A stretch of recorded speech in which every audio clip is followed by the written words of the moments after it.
Supreme court से ये आगाज़ कर लेते हैं कि आज जजेस ने जो मखसूस नशिस्तों की समाअत के हवाले से नुक्ता उठाया वो यही था। उन्होंने कहा कि सुन्नी इत्तेहाद कौंसिल ने तो इंतखाबात में हिस्सा ही नहीं लिया था और आप बतौर पार्टी सरबराह आज़ाद हैसियत में इलेक्शन आपने लड़ा, तो सुन्नी इत्तेहाद कौंसिल मखसूस नशिस्तों की हकदार नहीं है, ऐसा मौक़िफ़ उनका आ रहा है सामने। बिस्मिल्लाहिर्रहमानिर्रहीम, बहुत शुक्रिया जी। मुझे नहीं पता कौन सी रॉकेट साइंस हमें रिक्वायर्ड होगी पाकिस्तान की आला तरीन अदालत के जजेस को एक बात समझाने में। वो क्या? वो ये कि जिस तरह का भी जो भी था डिसीजन एक आ गया 39 SIC, 41 PTI और 14 और 15 इंडिपेंडेंट। अच्छा, अब वो जो 39 PTI थे उनका डिसीजन किन ग्राउंड्स पर हुआ? उसका डिसीजन ऐसे हुआ कि इलेक्शन कमीशन से केस की हेयरिंग के दौरान जब फुल बेंच बैठा हुआ था, ये कहा गया कि नॉमिनेशन पेपर्स लेके आए सब लोगों के। ये जो 39 है SIC वाले, SIC नहीं, उन सब MNS के पेपर अच्छा। लेके आए। जो जिन्होंने SIC में शमूलियत की है वो 86 प्लस थे उस वक्त, लेके आ गए। अब उन्होंने कहा कि जी अच्छा, ये 41 के ऊपर तो लिखा हुआ PTI, तो they will be considered as PTI। ठीक है। इट डिडंट मैटर कि वो जनाब उन्होंने अपना टिकट जमा करवाया था या नहीं करवाया था, वो उसके अंदर को मेलाफाइड इंटेंशंस भी थी और इलेक्शन कमीशन इन्वॉल्व था। इस किस्म के कमेंट्स जजेस के आ रहे थे। उन्होंने कहा जी जिन 39 ने अपने आप को पेपर्स के ऊपर इंडिपेंडेंट डिक्लेयर किया था, उनकी शमूलियत SIC में हो सकती है, उनको आप SIC में शामिल कर। I was in national assembly that time, session चल रहा था, तो रिसीव कॉल के जी मोहतरमुल मुकाम चीफ जस्टिस काजी फायजी साहब का फरमान जारी हुआ है कि जी बुलाए ना जरा SIC के चेयरमैन को, उसका देखेंगे उसने क्या किया। पहुंच गए, इलेक्शन कमीशन मेरे डॉक्यूमेंट उठा के ले आया।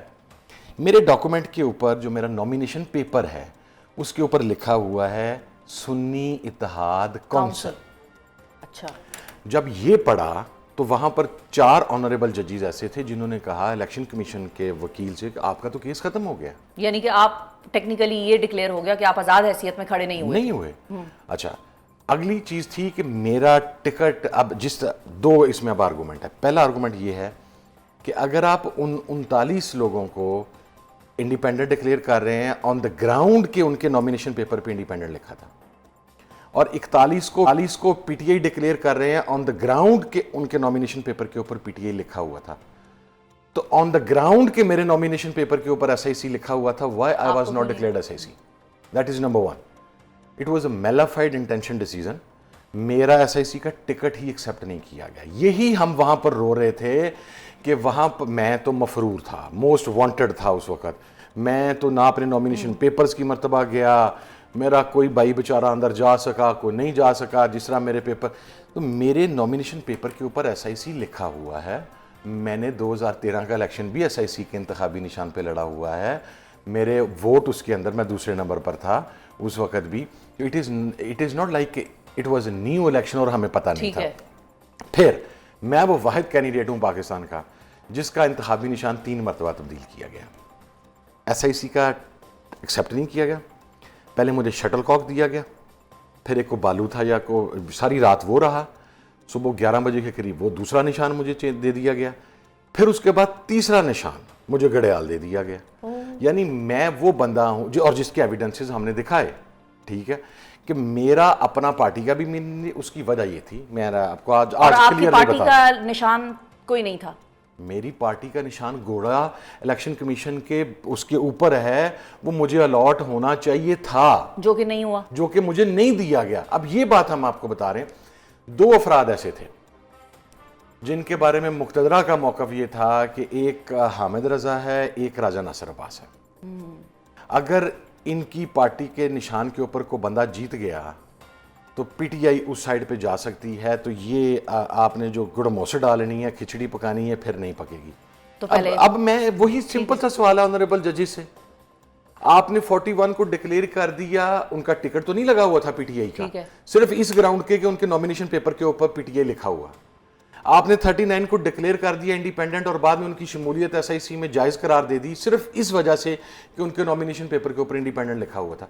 तो बाबा मेरे नॉमिनेशन पेपर को आपने जब खोला बरी अदालत में तो उसके ऊपर सुन्नी इत्तेहाद कौंसिल लिखा हुआ था। Why I was not declared the candidate of SIC? Why I was not awarded the symbol of SIC? That was the question. उसकी तरफ आता कोई नहीं है। सही है। अच्छा, और आपकी जमात की तरफ से वो जो लिस्ट थी मखसूस नशिस्तों वाली, वो सबमिट करा दी गई थी? लिस्ट जो है वो मैटर ही नहीं करती। यहाँ पर लिस्ट जो सबमिट करवाने का इशू नहीं, क्योंकि उसमें प्रेसिडेंट पहले मौजूद हैं कि लिस्ट अगर कोई लेट भी हो जाए तो that is not an issue. अच्छा, ठीक है। पीटीआई की तरफ से जो लिस्ट जमा करवाई गई थी वही हमारी तरफ से होनी थी ना, हमने उसी लिस्ट को, ठीक है। जिस टेक्निकल ग्राउंड के ऊपर ये सीटें नहीं दी जा रही, वो टेक्निकल ग्राउंड ये बनाई जा रही है कि चूंकि उस पार्टी के चेयरमैन ने खुद अपनी पार्टी की तरफ से इलेक्शन नहीं लड़ा। बाबा तस्दीक तो कर लें, पेपर आपके सामने हैं, आपने बड़ी अदालत में फुल कोर्ट ने देखे हैं, आपके 4 ऑनरेबल जजेस ने कहा है कि इलेक्शन कमीशन का तो केस खत्म हो गया। अच्छा, तो अब कल जो आपके वकील हैं फैसल सिद्दीक साहब, वो ये आर्ग्यूमेंट प्रेजेंट करने जा रहे हैं। फैसल सिद्दीकी साहब, कल उनकी बारी है बेसिकली। पहले भी किए हैं उन्होंने, यहाँ पर कौन किसकी सुनता है? करेंगे, क्यों नहीं करेंगे, ठीक है। लेकिन मसला ये है कि इन सीटों पर शब खून मारने की कोशिश की जा रही है। ये देखें, एक बात मैं आपको क्लियर करूं, जब सुप्रीम कोर्ट का फैसला आ गया कि ये सारे लोगों को आप सीटें पीटीआई को कंसीडर करते हुए इन्हें आप दे दें, ठीक है, हमने, मेरे लॉयर्स से वहीं पर मशावरत हुई, तो हमने फैसले को अपोज नहीं कहा। हमने कहा चूंकि सीटें हैं ही इमरान खान की और पीटीआई की, तो चूंकि एसआईसी उसके अंदर मेन पटिशनर थी, मेन फरीक थी, एसआईसी वर्सेस स्टेट था, वर्सेस इलेक्शन कमीशन था, we have no issues, give it to PTI. हम कल भी ये कहेंगे कि फुल बेंच ने जो फैसला दिया हुआ था, फुल कोर्ट ने, कि ये सीटें सारी पीटीआई को दी जाएं, 24 के करीब बनती हैं, I am not wrong, in the national assembly, total मिला के 74 75 प्रोविंशियल असेंबली में और बाकी सारी मिला के ये पीटीआई को दे दी जाएं, तो कल हमारा वकील कहेगा जी दें 78, हाँ दें पीटीआई को, हमें कोई इश्यूज नहीं। अब आप तो ये कहेंगे कि दे दी जाएं, लेकिन उनकी तरफ से अब दे दी जाएंगी, कुछ उम्मीद आपको नजर आती है? या आपकी तो वैसे बॉडी लैंग्वेज से आज तो मुझे नहीं लग रहा कि आप कोई बड़े इस केस के हवाले से होपफुल हैं।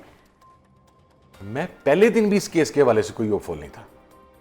अच्छा, उसकी वजह यह है कि पाकिस्तान में कोई भी फैसला आइन और कानून के मुताबिक नहीं हो रहा। मुझे इस चीज की अभी तक समझ नहीं आई कि ये आपने 39 और 41 डिवीजन क्यों की और 14 की डिवीजन आपने क्यों की? पीटीआई को दे दिए, एसआईसी को दे दिए, इंडिपेंडेंट कर दिए, या सारे एसआईसी को दे दो या सारे पीटीआई को दे दो। आपकी कोर्ट एक बात तो मान रही है ना कि उस दिन कुछ ऐसी प्रैक्टिसेस हुई हैं जो अगेंस्ट लॉ थी, उनकी ग्राउंड्स पे आप दे रहे हैं। तो मैं उस वक्त भी क्लियर था, ये एक डिवीजन डाल के, ये वो खिचड़ी में मसाले डालने वाली बात है, nothing more than that. Lawyers हमारे ने बहुत आउटस्टैंडिंग केस लड़ा, लेकिन मसला फिर अगेन यहाँ पर यह है कि यहाँ पर फैसले जो हैं वो आइन और कानून की मंशा के मुताबिक नहीं होते। I have serious doubts if will get seats, yes may be against PTI, अगर हमें 9 या 10 सीटें मिलती हैं नेशनल असेंबली के अंदर तो वो मिल जाएं, बाकी सीटें उनको बांट दी जाएंगी या कुछ इस किस्म का मामला होगा। लेकिन ये शब खून है पाकिस्तान की, बल्कि दुनिया की डेमोक्रेटिक हिस्ट्री के अंदर इससे ज़्यादा शर्मनाक फैसले नहीं हुए। अच्छा, अब कुछ और फैसले भी हैं जिनकी समातें आने वाले दिनों में होती हुई नजर आएंगी। 190 मिलियन पाउंड केस का फैसला है जिसमें इमरान खान साहब की रिहाई का, सस्पेंशन ऑफ द सेंटेंस का मामला है सारा। कल शायद मुमकिन तौर पर वो इस्लामाबाद हाई कोर्ट में लग जाए। और गौहर साहब ने एक बात की है, उन्होंने कहा है कि हमारे लोगों को, हमारे कारकुनान को तसल्ली से रहना चाहिए। हम हर मुमकिन फोरम पर जाकर अपना केस लड़ रहे हैं और हम हर मुमकिन फोरम को इस्तेमाल कर रहे हैं और इमरान खान साहब की रिहाई ईद से पहले हो जाएगी। आपको भी लगता है ईद से पहले हो जाएगी? ईद तो बस आई खड़ी है, हफ्ता है ईद में। गौहर साहब के पास कोई इन्फॉर्मेशन होगी, मेरे पास ऐसी कोई इन्फॉर्मेशन नहीं है जी। मुझे एक चीज़ का पता है कि 300 parliamentarians, senators, MNAs, all MPs from all respective provinces, plus ticket holders, plus Form 45-47 winners, ठीक है। 700 प्लस के करीब बंदा उस दिन इस्लामाबाद हाई कोर्ट के आगे खड़ा था। एक डेलीगेशन गया अंदर, उसने चीफ जस्टिस से बातचीत की। चीफ जस्टिस साहब ने यकीन दहानी करवाई कि जो फ्राइडे को कॉज लिस्ट लगेगी उसके अंदर नेक्स्ट वीक में आपका केस फिक्स होगा। ये पिछले हफ्ते जब हम एहतजाज के लिए गए, मुझे सिर्फ ये पता है फ्राइडे भी गुजर गया और सैटरडे भी गुजर गया, संडे भी गुजर गया और आज मंडे भी गुजर गया। जो चीफ जस्टिस ऑफ पाकिस्तान का फॉर्म 45 वाले तो आप निकाल दें, 300 पार्लियामेंटेरियंस के साथ जो कानून बनाते हैं, जो आइन बनाते हैं, उनके साथ जो वादा था वो पूरा नहीं हुआ। किस इंसाफ की आप बात करेंगे? इसके अलावा और क्या रह गया है? तो फिर हामिद साहब, जब गौहर साहब ये कहते हैं कि हम हर मुमकिन फ़ोरम को इस्तेमाल कर रहे हैं और हम हुकूमत से भी बातचीत करेंगे और हम बाकियों से भी बातचीत करेंगे, तो फिर ये पार्लियामेंट में भी बात करेंगे और ऐवान के अंदर भी बात करेंगे, तो इस बयान को देने से इमरान खान साहब की इंस्ट्रक्शंस बाईपास नहीं हो रही? क्योंकि खान साहब तो ये कहते हैं हुकूमत से बात ही मत करो, उनके पास इख्तियार नहीं है और मैं खुद से बात करूंगा, अगर इस्टेब्लिशमेंट करना चाहेगी तो मैं खुद से डायरेक्टली करूंगा।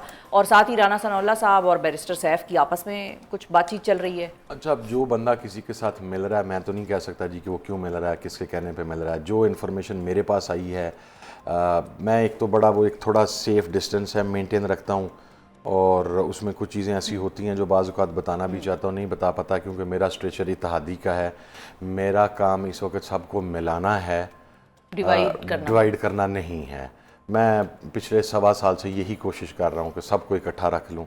मैं इसके ऊपर तो कोई कमेंट नहीं करूँगा, लेकिन मुझे ये ज़रूर पता है कि जो बहुत black and white clear cut instructions last weekend के ऊपर हमारे पास पहुँची थी खान साहब की, वो ये थी कि हुकूमत के साथ किसी किस्म के मुज़ाकरात नहीं होंगे और एस्टेब्लिशमेंट के साथ हो सकते हैं, वो भी खान साहब के लिए नहीं।